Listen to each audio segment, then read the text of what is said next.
Pode sentar-se.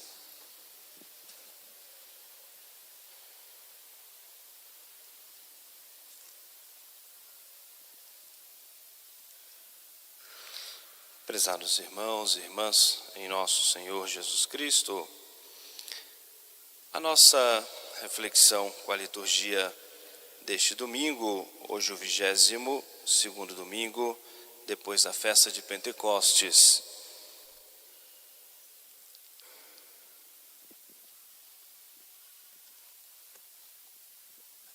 Na primeira leitura, na carta do apóstolo São Paulo aos Filipenses, nós temos um conselho muito especial para todos nós. Se nós nos recordarmos no último domingo, nós fizemos a reflexão de que nós devemos caminhar, viver a nossa vida cristã, firmes naquilo que é, em primeiro lugar, o básico da nossa vida cristã católica. Às vezes, querendo buscar muitas outras devoções, muitas outras práticas, e deixamos aquilo que é o básico. E assim nós refletimos, nos segurarmos aquilo que em primeiro lugar é a nossa obrigação. É a nossa Santa Missa Dominical, a nossa confissão frequente, a nossa oração de cada dia, a reza do nosso Santo Terço. Se nós nos segurarmos naquilo que é o básico da nossa vida cristã, de qualquer católico, nós vamos nos encaminhando com a graça de Deus para um caminho de perfeição. Mas esse é para nós um primeiro passo. Nós sempre somos convidados por Deus para nós avançarmos para águas mais profundas. Primeiro, aquilo que é o básico da vida cristã, tornar-se regular na nossa vida, fazendo parte do nosso dia a dia, bem estabilizado, bem firme em nossa vida. E depois, avançarmos para águas mais profundas. E é exatamente o conselho que o apóstolo São Paulo, inspirado pelo Espírito Santo, nos traz neste domingo. Meus irmãos, que cresça cada vez mais em vós a caridade, mais e mais, em conhecimento, em compreensão. E agora a frase tão importante para nós levarmos para refletirmos durante a semana. Que cresça cada vez mais em nós a caridade, mais em conhecimento, em compreensão, para quê? Para que aprecieis aquilo que é melhor. É avançarmos para águas mais profundas. Apreciarmos, desejarmos, vivermos aquilo que é melhor.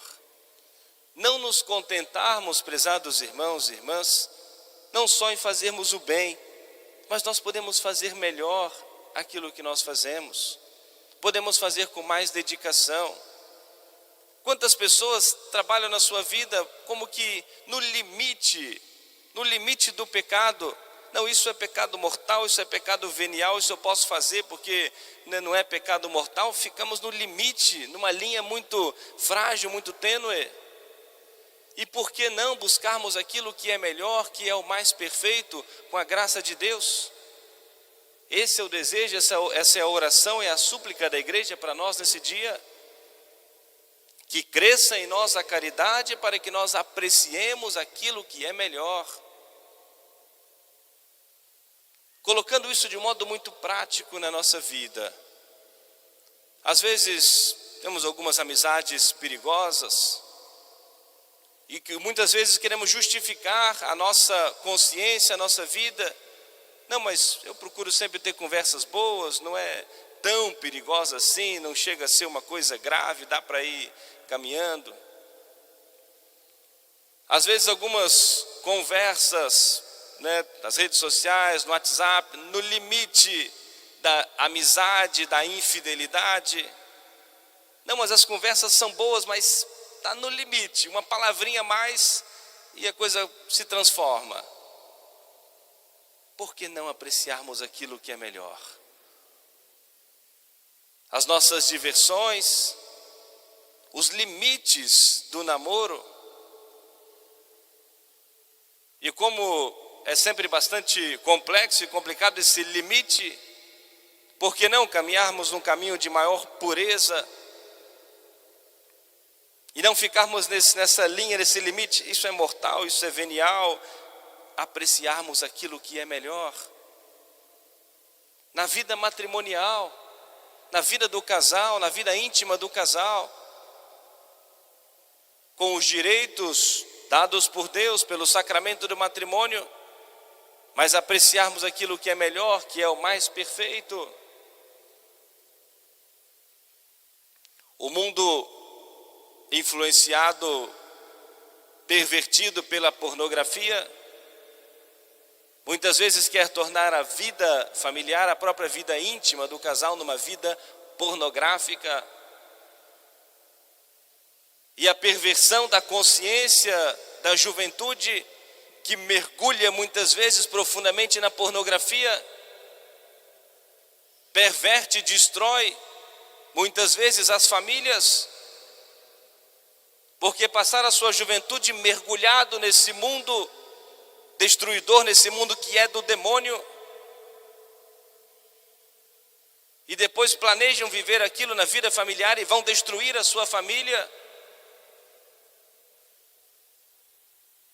E é o convite do apóstolo São Paulo buscarmos aquilo que é o mais perfeito, vivermos um caminho de santidade em todas as etapas da nossa vida, em todos os estados de nossa vida. Todos nós precisamos refletir. Na nossa modéstia, quantas vezes isso é questionado, esse limite do pecado venial, do pecado mortal. A roupa um pouquinho mais curta, um pouquinho mais transparente, um pouquinho mais decotada. Não é mortal, é venial, nesse limite tão mesquinhos, muitas vezes a nossa resposta para com Deus. Queremos de Deus e Deus nos concede em abundância, muito mais do que nós pedimos e merecemos, ou fazemos por merecer. E ficamos medindo demais na nossa resposta para com Deus. Na justiça, nos nossos negócios.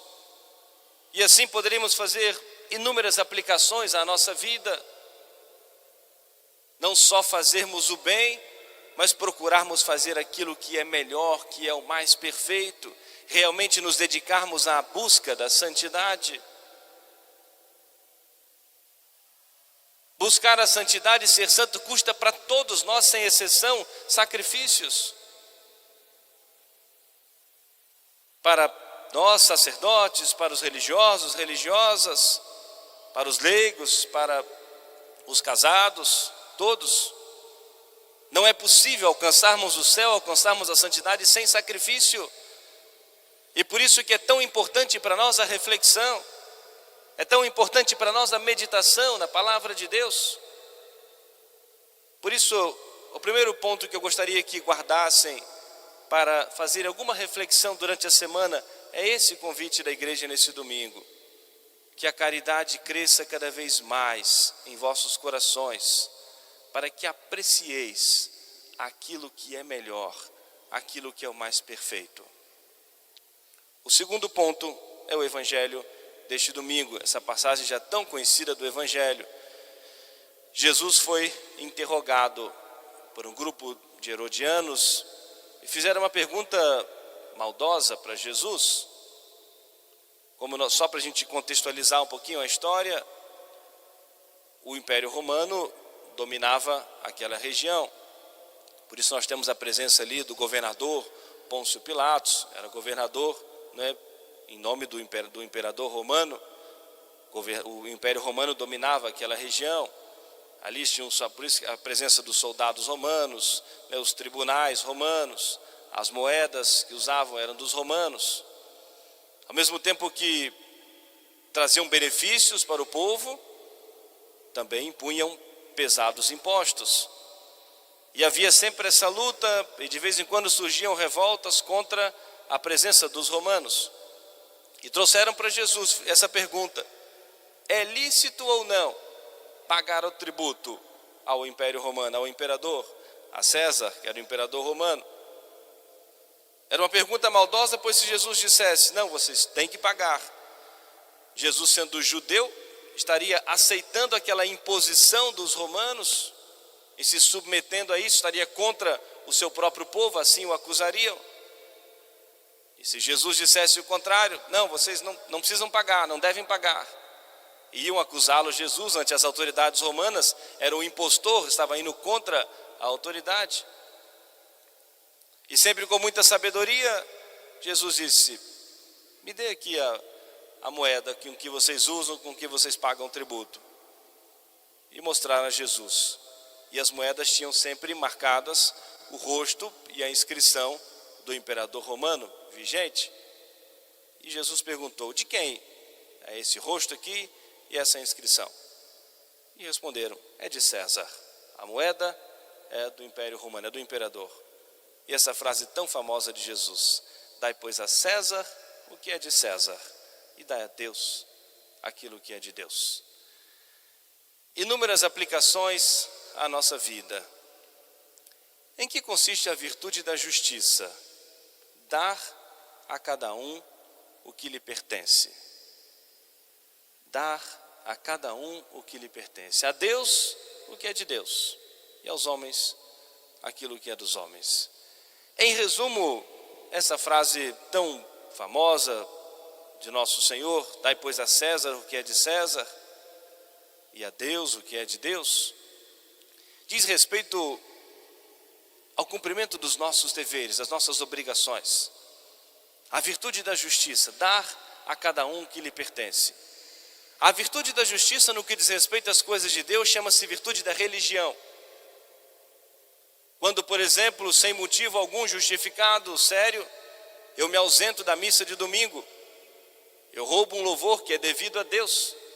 O domingo é o dia do Senhor, dies Domini, é o dia do Senhor. E se eu falto, deixo de cumprir a minha obrigação, meu culto de louvor a Deus, de adoração, obrigação minha devida a Deus, nós faltamos gravemente. E todas as nossas obrigações religiosas, a nossa gratidão a Deus nosso Senhor, por isso nós precisamos todos os dias da oração, para nós agradecermos a Deus, suplicarmos a Deus as graças. Precisamos nos confessar para nós nos reconciliarmos com Deus. Tudo isso é a virtude da religião. A nossa reconciliação é também o reconhecimento da soberania de Deus sobre nós e que nós infringimos as suas leis, as suas regras, e assim aplicado aos nossos deveres religiosos. O cuidado na justiça, nos nossos negócios, com o nosso próximo, agirmos sempre na justiça, na honestidade, com a nossa consciência diante do Deus que conhece todas as coisas. Cumprimento das nossas obrigações, dos nossos deveres em casa, na família, no meu trabalho, o cumprimento do horário, a minha dedicação no trabalho, a minha honestidade no trabalho. Se sou patrão, se sou empregado, o cumprimento daquilo que foi combinado, que foi tratado. Se trabalho numa empresa particular ou numa empresa pública, e aqui é importante fazer uma ressalva, muitas vezes, né, por ser a coisa pública, é comum, às vezes as pessoas terem essa expressão: não, pode deixar de estragar, não tem problema, isso é do governo, é uma coisa pública, é da prefeitura, é do estado, é do governo federal, deixa estragar, deixa gastar, deixa perder, não tem problema. Mas se está na minha responsabilidade, eu respondo também diante de Deus, pelo zelo, pelo cuidado. Mas os outros não vão cuidar. Naquilo que está na minha responsabilidade, em primeiro lugar, eu respondo a Deus. Também pela honestidade, pela justiça, pelo cumprimento do meu dever.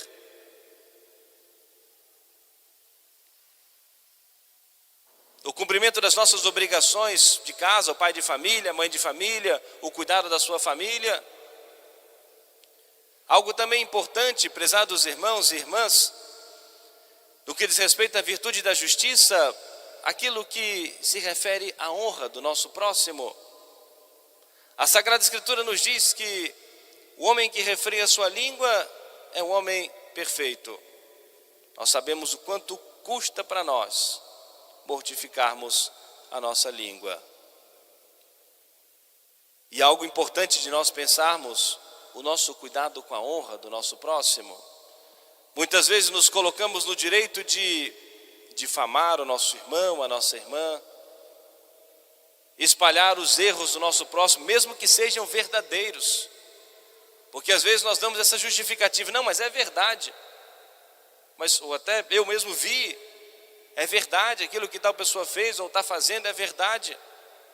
Mesmo que seja verdadeiro, não tem esse direito de sair espalhando os erros de todo mundo. E mais ainda, se for uma coisa, se eu não tenho certeza da verdade, ou se eu tenho certeza que é uma invenção, que é uma calúnia, é algo ainda mais grave. E é importante nós pensarmos nisso, porque tudo que nós ferirmos a justiça, nós precisamos reparar. Se eu, por exemplo, tirei de alguém, um exemplo muito simples, R$10 e devolvi 9, eu não cumpri com a justiça. Se eu difamei alguém propositalmente, ou algum erro que a pessoa cometeu, ou mais ainda se eu caluniei, inventei uma coisa da pessoa, a pergunta para nós que nos assombra, como que nós vamos reparar aquele erro que nós espalhamos? Sobretudo se for uma calúnia que nós espalhamos. Eu contei para 2 pessoas, aquelas 2 contaram para mais 2, e não há mais controle daquilo que nós falamos. É mais seguro para nós, mais agradável a Deus, nós temos o cuidado de mortificarmos as nossas palavras. Isso custa para nós muito sacrifício. E é de muito mais valor, às vezes, até do que um grande jejum, uma grande penitência que nós fazemos. Porque muitas vezes a vontade, sobretudo se for alguma pessoa que de alguma maneira é algum desafeto nosso, ou de alguma maneira não nos agrada muito. Aí com mais força, nós enchemos o nosso peito para nós fazermos essa divulgação, essa propagação dos erros.